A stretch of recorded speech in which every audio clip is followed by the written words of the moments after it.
aminareo aneny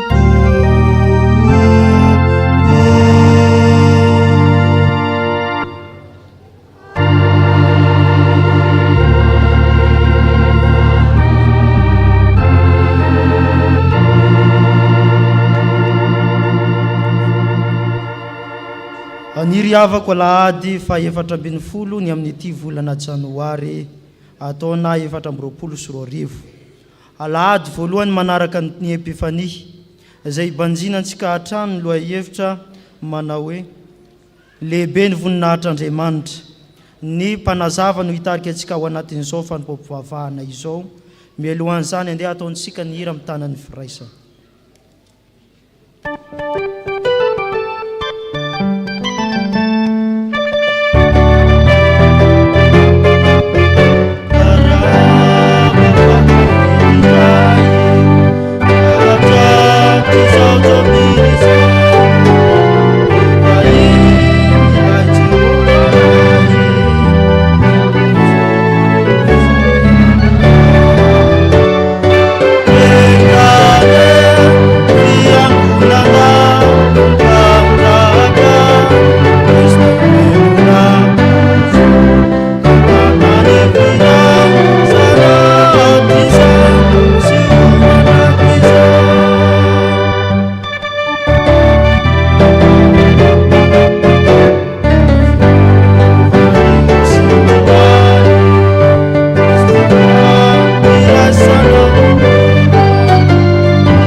Malala rehetra ao amin'ny tompo ho aminareo anie ny fahasoavana sy ny fiadanana avy amin'Andriamanitra iaraintsika sy Jesosy Kristy tompo.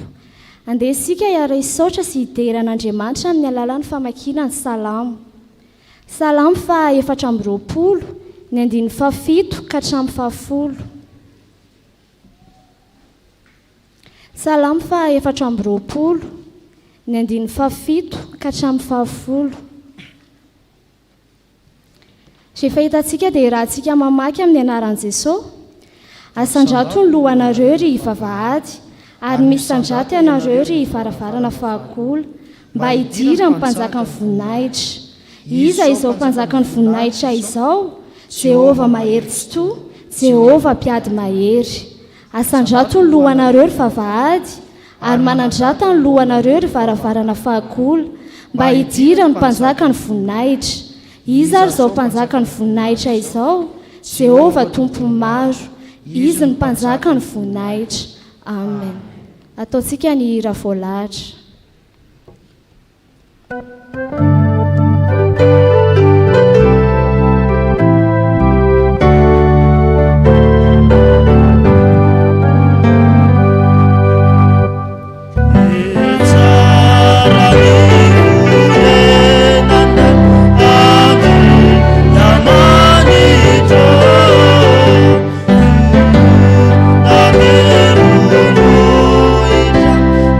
Ana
mivavaka isika tompoko. Ry Andriamanitra tompo tianay eo, ny dera, ny saotra, ny voninahitra no atolotray anao. Misaotra anao izahay ry Andriamanitra lehibe, mpanjaka ny mpanjaka, tompo ny tompo, Andriamanitra mahery, be voninahitra noho ny fitiavanao sy ny fahasoavanao izay natoy izao anay. Noho ny fitiavanao lehibe tokoa no ny antsoinao anay hiangona eto amin'ny tranonao masina amin'izao andro voalohany amin'ny herinandro izao. Tsy navelanao tafajanona tany amin'ny toerana misy anay tsirairay avy izahay, fa nitaominao tamin'ilay tady mahazaka ny mpitiavanao ka isaoranay indrindra ny anaranao. Mangataka ny fanahinao masina izahay tompo ankehitriny hiasa eto amin'izao toerana izao. Hamasiony ihany koa izay rehetra mba homendrika anao, ho fanatitra velona, masina, sitraka ao Andriamanitra. Ka na ny hira, na ny salamo, na ny vavaka, dia hamasiny mba ho fanomezam-boninahitra ny anaranao. Ka na ny fanompoam-pivavahana tanterahanay eto, dia ho feno fanatrehanao masina, ho vaninahitra ny anaranao irery ihany. Dia amin'ny anaranao Jesosy Kristy no hanononanay izany vavaka izany. Ianao ilay nampianatra anay hivavaka manao hoe: Rainay eo izay ny an-danitra, homasina ny anaranao, ho tonga ny fanjakanao, tao any sitraponao, ety an-tany tahaka ny an-danitra, mioanay ninona ny sahaza ao anay, ary mamela ny elokay tahaka ny amainanay sy ny eloka taminay, ary aza mitondra anay amin'ny fakapanahy, fa manafanay amin'ny ratsy, anao fanjakana sy ny hery, ary voninahitra mandrakizay. Amen. Afaka mipetraka ny fiangonana.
Tonga eo amin'ny fotoana natokana ho an'ny ankizy sy ny tanora isika izao, koa mangataka ny ankizy sy ny tanora rehetra izay mivavaka etona mba hitsangana.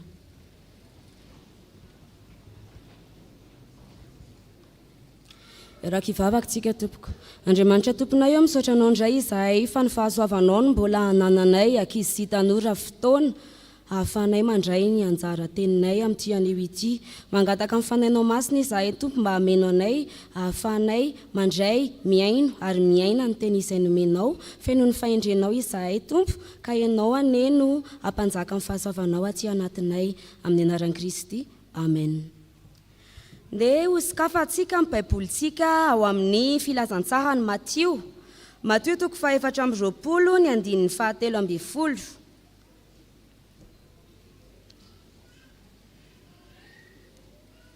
Matio 4:20 ny andininy 17.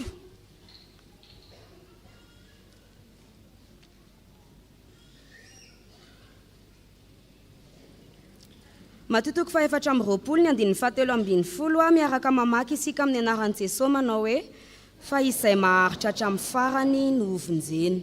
Amen. Mahazo mipetraka tsika rehetra. Io teny io indray no hitondrantsika anatra fohy sy fampianarana fohy ho an'ity anio ity, ka amin'izany dia ndehantsika iaino ny tantaran'ny Bema. I Bema dia ankizy lakely anankiray mbola vao 14 taona monja izy, avy eo anatina tokantrano sahirana be. Tsy misakafo ry zareo amin'ny maraina fa satria tsisy vola ao an-trano. Dia misakafo amin'ny atoandro dia isaky ny te hanampy izy dia teneniny foana mbola laoka hariva io dia tsy manasa manampy izy avy eo. Dia sahirana foana zareo ao an-trano dia lasa niteny izy hoe neny andeha hitady vola fa misy fifaninanana zay ary fifaninanana mibata poto.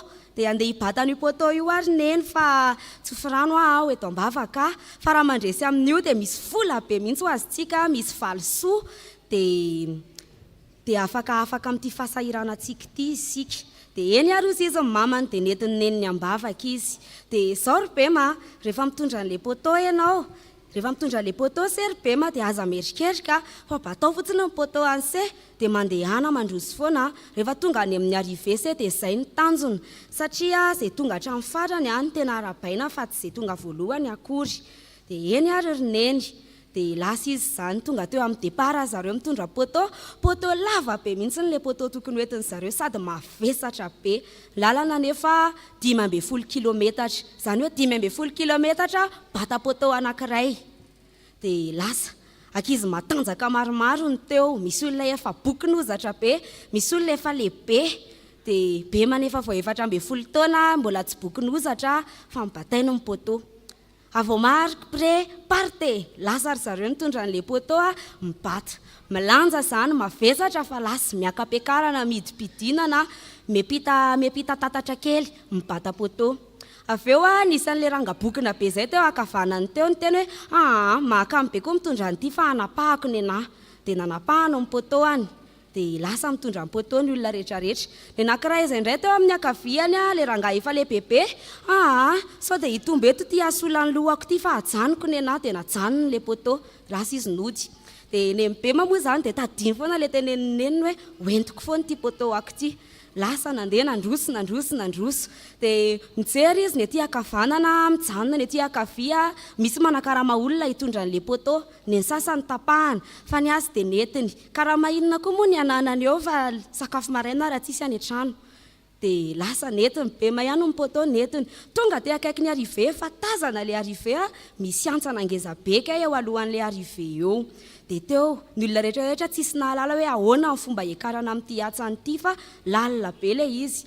Dia tsy taitry Bema fa nazerana ny potoany dia nataony tetezana ny azy. Dia avy eo mibatain'ilay izy rery ny tonga teny amin'ny arive. Ny olona rehetrarehetra nanapaka poto tsy tonga teny hatramin'ny farany fa Bema rery ny tonga niaraka tamin'ny potoany. Dia ajanontsika eo ny tantara fa ny afatra amin'izay dia ity tenin'Andriamanitra ity mihitsy hoe izay maharitra hatramin'ny farany no vonjeny. Ilay poto eto dia ny anjara adidintsika rehetrarehetra, ny anjara raharahan'se tokony ataon'ny se any an-trano. Io sasa vilia lava be io sasa lamba mety be da be raiky vety io devoiran'se be da be mila ataon'ny se any an-trano io. Raha amin'ny maha-olon-dehibe dia ny adidy aman'andraikitra izay hitsoahan'ny se. Fa tadidio fa izay maharitra hatramin'ny farany no vonjena. Na inona zavatra asaina ataon'ny se dia ataovy hatramin'ny farany. Dia tsy hoe miandry valisoa amin'ny farany fa ny valisoa lehibe indrindra dia omen'Andriamanitra ho antsika. Andeha hiaraka hovakitsika indray mandeha farany ary ilay teny. Matio 4:20 ny 7:10 amin'ny anaran'i Jesosy manao hoe fa izay maharitra hatramin'ny farany no vonjena. Mariana etaona fa miverina intelo io teny io anatin'ny filazantsara amin'ny Matio. Noho izay manana ny lanjany manokana izy izany fa izay maharitra hatramin'ny farany no vonjena. Amen. Iaraka hivavaka isika. Andriamanitra tomponay misaotra anao indray fa nampianarinao izahay tamin'ity anio ity fa izay maharitra hatramin'ny farany no vonjena. Ka mifona aminao izahay ny amin'ny raha mety tsy vitanay, devoara mety mahakamo anay, ny adidy aman'andraikitra mety hitsoahanay, fa ankehitriny dia manome toky izahay fa tena haharitra tokoa na inona mafy ny zavatra hampanaovinao anay, satria fantatray fa amin'ny farany dia omenao valisoa izahay. Ka ankinonay am-pelatananao ny fiainanay ry Tompo, dia ianao ny ampanay mba hahafahanay hiatsara hatrany sy handroso ao ambanin'ny fahasoavanao. Amin'ny anaran'i Kristy. Amen.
teny soratra masina isika, izany dia hita ao amin'ny Exodosy. Exodosy toko faha-efatra amby roapolo, andiny faharoa ambin'ny folo ka hatsahatra amin'ny andiny fahavalo ambin'ny folo.